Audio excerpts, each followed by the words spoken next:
So it's Monday morning. Welcome back to my channel. So இன்றைக்கி நான் வந்து அப்பவும் சிக்கன் ஸ்டூவும் தான் பண்ணேன். ஆக்சுவலி ஹோல் டே எனக்கு தான் இன்றைக்கி வேலை பண்ணுற மாதிரி இருக்குது. பிகாஸ் அம்மாவுக்கு வந்து கேட்ராக்ட் சர்ஜரி முடிஞ்சிருக்கு, கம்ப்ளீட் ரெஸ்ட்.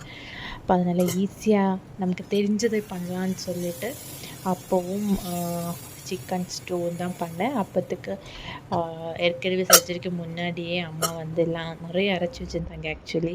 ஸோ அதை அவங்க பார்த்ததுல இருந்து டப்பா ஃபுல்லாகவே அரைச்சி வச்சுருந்தோம். அதனால் ஸ்டூவும் பண்ணி அதுவும் போட்டிருந்தோம்.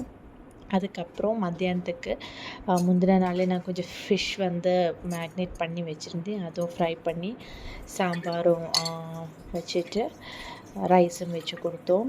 ஸோ ஹோல் ப்ராசஸிங் இது தான் ஃபஸ்ட் டைம் ஹேண்டிலிங். எப்படியோ கரெக்டாக டைமுக்கு சாப்பாடு கொடுக்க முடிஞ்சிச்சு. அது ரொம்ப எனக்கே ஆக்சுவலி ப்ரவுட் அண்ட் ப்ரொடக்டிவ் மாதிரி ஃபீல் ஆச்சு. ஸோ அதனால தான் ஓகே பரவாயில்ல நம்ம வ்ளாக் பண்ணலாம் அப்படின்னு தான் பண்ணோம். பட் ஆஃப்டர் வைல் எடிட்டிங்னா எனக்கு ரொம்ப ப்ரௌடாக ஃபீல் ஆகுது. ஓகே நம்மளால் இதெல்லாம் மேனேஜ் பண்ண முடிஞ்சுதே அப்படின்னு ரொம்ப ஹாப்பியாக ஃபீல் ஆச்சு. அண்டு பார்த்த மாதிரி தெரியும், அம்மானா ஒரு 5 பாத்திரத்தில் முடிக்கும். நான் ஒரு 15-20 பாத்திரம் எடுத்து வச்சுருந்தேன். இனி நெக்ஸ்ட்டு வாஷிங் அந்த மாதிரி தான் போகும்.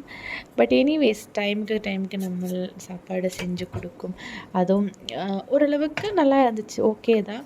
ஸோ அது வந்து எப்படி நம்ம ஃபேமிலியில் பண்ணி கொடுக்குவாங்க, சூப்பர்னு தான் சொல்லுவாங்க.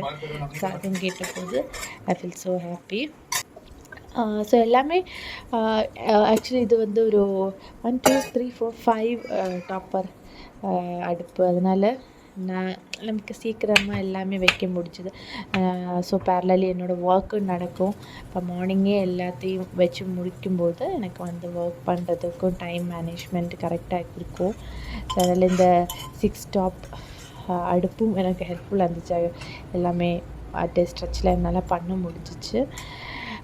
ஸோ இதுதான் என்னோட மெயின் டாஸ்க்கே. எப்போவுமே சாம்பார் பண்ணும்போது லேடிஸ் ஃபிங்கரோ இல்லை வந்து தனியாக ஃப்ரை பண்ணிவிட்டு போட்டால் நல்லா இருக்கும்னு சொல்லுவாங்க. பிகாஸ் அது வந்து இந்த ஒரு கம் மாதிரி இது இருக்கும் இல்லையா. ஸோ அதனால் அந்த மாதிரி ஆக்சுவலி ப்ராப்பராக சிஸ்டமேட்டிக்காக தான் பண்ணேன். அதனாலவோ என்னவோ தெரில, எனக்கே ஓகே நம்ம பரவாயில்ல நம்ம சம்பார் அப்படின்னு தோணுற மாதிரி நல்லா இருந்துச்சு. அதுக்கப்புறம் கொஞ்சம் ட்ரெஸ் வாஷிங் ஒர்க் எல்லாம் இருந்துச்சு, அதுவும் பண்ணோம்.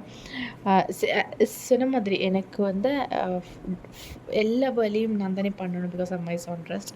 இப்போது ஸோ ஹாப்பி இப்போ தான்.